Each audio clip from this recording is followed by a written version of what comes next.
Assalamualaikum doctors. In this video, I am discussing a history that is about post-herpetic encephalitis. So, post-herpetic encephalitis.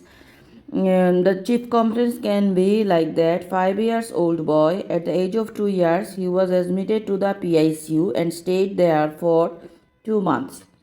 Thereafter, diagnosed as cerebral palsy (CP) following post-herpetic encephalitis. Okay. A tracheostomy tube was inserted and feeding given through a NG tube and removed on discharge.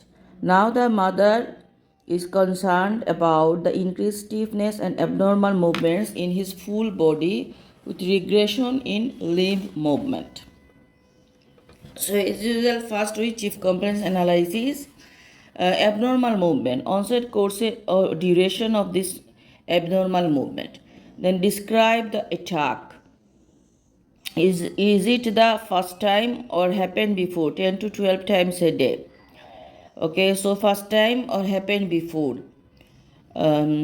Describe the attack. Before what happening? Like feeding, headache, abnormal smell, feel, taste, or lash on light.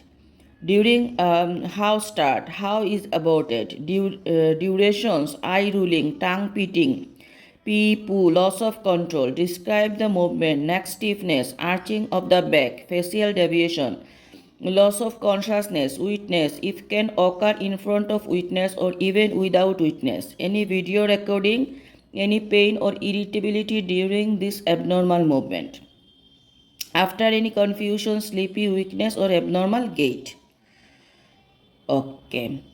There is CNS like increased intracranial pressure, sign of weakness, bugs, trauma, hemorrhage, shunt, behavioral abnormal movement, depression. What about his walking? Any special gait, visions, any recent changes, hearing, affection of his sensations. Then general FWASL like fever, weight, activity, sleep disturbance.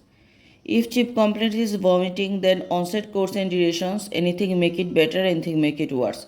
Is there any diurnal variation? Diurnal variations. Morning vomiting. Describe the color and content of food. Frequency. Is it projectile? Does he vomit everything? Is it spontaneous? After feeding. After cough. Hitting the wall. Exhausted, fatigued and sick. Sign of dehydration like color, cold peripheries, heart racing, shrunken eyes, plus minus anterior fontanelle, P amount, number of nappies. So dehydration, vomiting, everything we ask. Vomiting, I am again describing how can we analyzing. Onset, course and durations, anything make it better, anything make it worse. Any diurnal variation like morning vomiting.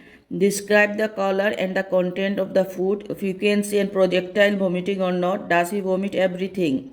Is it spontaneous? After feeding, after cough, hitting the wall, exhausted or fatigue, sick. Signs of dehydration like cold periphery, heat, heart racing, cold periphery, heart racing, shrunken eyes, plus minus anterior fontanelle, P amount, number of nappies. Generally in dysmorphic features, chronic disease or long-term medical condition CP. GIT, tummy size, tummy pain, poo, constipation, excessive salivations.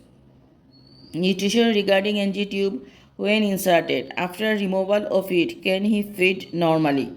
Did he develop any drawbacks from it like infections? Any foul smell from its or discharge? Number of meals content in each meal. Nature of feeding. Who prepare food for him? Do you have his growth chart? So these are we asking. Then going to the CVS.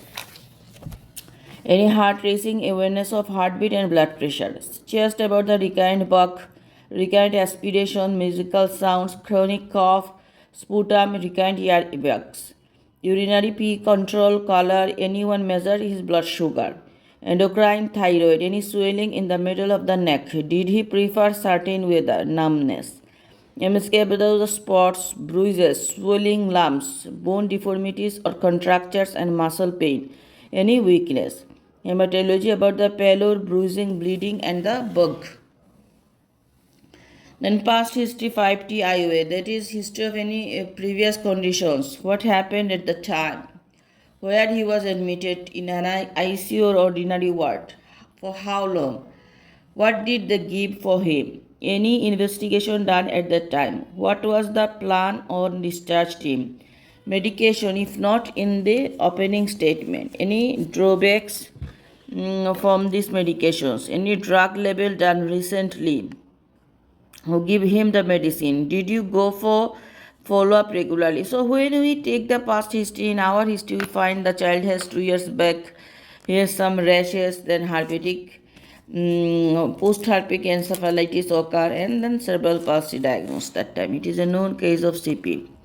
Parental history is very important. Development in details the four domains. What was he able to do before and unable to do now?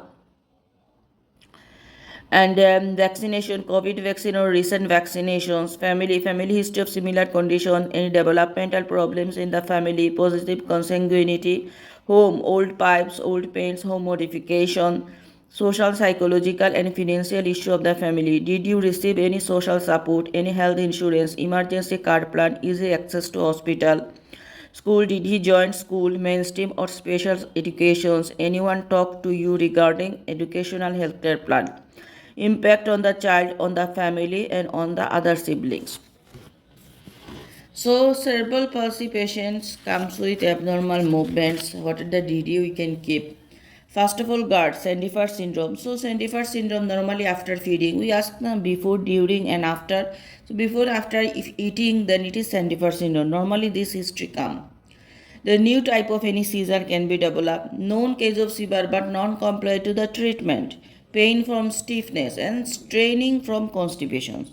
So what are the DD we can give? First of all, it can be gastroesophageal reflux disease, Sandifer syndrome after eating develop. It can be new type of any seizure. It can be non-compliance to the treatment of the seizure. It can be any stiffness from the pain. It can be straining from the constipations. Thank you.